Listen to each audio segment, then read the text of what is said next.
நம்ம சேனல்ல என்ன பார்க்க போறோம் அப்படின்னு பார்த்தீங்கன்னா, ஒரு ஹேர் கேர் டிப்ஸ் தாங்க பார்க்க போறோம். எனக்கு சின்ன வயசுல வந்து முடி வந்து ரொம்ப ரொம்ப கம்மியா தான் இருந்துச்சு.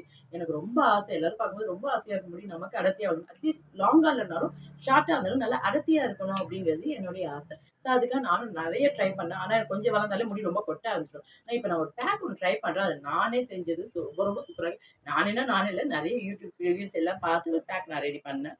அது ஒண்ணும் இல்ல ப்ரவுன் ரைஸ் அதாவது கேரளா மட்ட அரிசின்னு சொல்லுவாங்க. ஸோ அந்த கஞ்சி வந்து பார்த்தீங்கன்னா, ரொம்ப ரொம்ப முடிக்கு ஸ்ட்ரென்த்தன் குடுக்கும், மாய்ஸ்சரைசரும் குடுக்கும். அப்படி இல்லனா நார்மல் ரைஸ் கஞ்சி கூட நீங்க எடுத்துக்கோங்க. ஸோ அதுல வந்து மறக்காம கருவேப்பில ஆட் பண்ணிக்கோங்க. அதுக்கப்புறம் வந்து கரிசலாங்கண்ணின்னு இருக்கும் இல்லையா? அது கரிசலாங்கண்ணி ஆட் பண்ணிக்கோங்க. கீரா நெல்லி ஓகேவா? எங்க வீட்டு மாடியிலேயே அது கீரா நெல்லி வருது.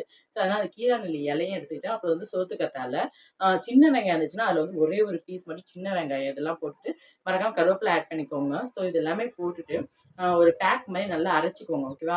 ஃப்ளாக்ஸ் சீட் உங்க வீட்ல இருந்துச்சுன்னா, அந்த ஃப்ளாக்ஸ் சீட நல்லா கொதிக்க வச்சு, அந்த ஜெல்ல கூட நீங்க அதில ஆட் பண்ணிக்கலாம். இன்னும் ஸ்ட்ரென்த் அண்ட் ஷைனிங் குடுக்கும் அது.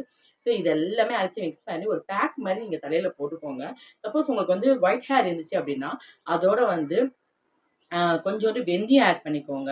வெந்தயம் ஆட் பண்ணீங்கன்னா, அந்த கொஞ்சம் காஃபி பொடி ஓகே வெந்தயம், காஃபி பொடி 2மே ஆட் பண்ணிட்டு, அதையும் சேர்த்துக்கோங்க. ஒயிட் ஹேர் கூட மறையும். நெறைய பேர் வந்து மருதாணியும் ஆட் பண்றாங்க. ஏன்னா இது எல்லாமே ரொம்ப கூலிங்னால மருதாணி வந்து ரொம்ப கூலிங். ஸோ இதோட நீங்க அத ஆட் பண்ண தேவையில்ல. ஸோ இது மட்டுமே போதும். உங்களுக்கு ரொம்ப கூலிங்கான உடம்புனா, நீங்க வந்து ஒரு 5 மினிட்ஸ், 10 மினிட்ஸ் வச்சுட்டு நீங்க வாஷ் பண்ணிடுங்க. ஹீட்டான பாடினா கண்டிப்பா ஒரு 15 மினிட்ஸ் கூட 15 மினிட்ஸ், 20 மினிட்ஸ் கூட அந்த பேக்க நீங்க வச்சுட்டு வாஷ் பண்ணிடுங்க. ஆனா நீங்க வந்து ஷாம்பு வந்து ரொம்ப பார்த்து யூஸ் பண்ணணும் ஷாம்பு தலைக்கு. ஆனா நீங்க வந்து இந்த பேக் யூஸ் பண்ணிட்டு, இந்த பேக்க போட்டு நல்லா அலசி நீங்க குளிச்சீங்கன்னா, நீங்க வந்து உங்களுக்கு ஷாம்பே தேவையில்ல. நல்ல பொசு பொசுன்னு நல்லா ஹேர் வந்து நல்லா திக்கா, சாஃப்ட்டாவும், சூப்பராவும் ஆயிடும். நீங்க ஷாம்பே போட தேவையில்ல. இப்ப ஷாம்பு யூஸ் பண்ணணும் அப்படின்னு நெனச்சீங்கன்னா, பார்த்து கொஞ்சம் நல்ல ஷாம்பா வாங்கி பேராபின்லாம் ஃப்ரீயா இருக்கக்கூடிய நல்ல ஷாம்பா வாங்கி யூஸ் பண்ணுங்க. இதன் பேக்க நீங்க வீக்லி ஒன்ஸ் மட்டும் போடுங்கங்க. அப்புறமா நீங்களே எனக்கு வந்து நல்ல ரிசல்ட் சொல்லுவீங்க.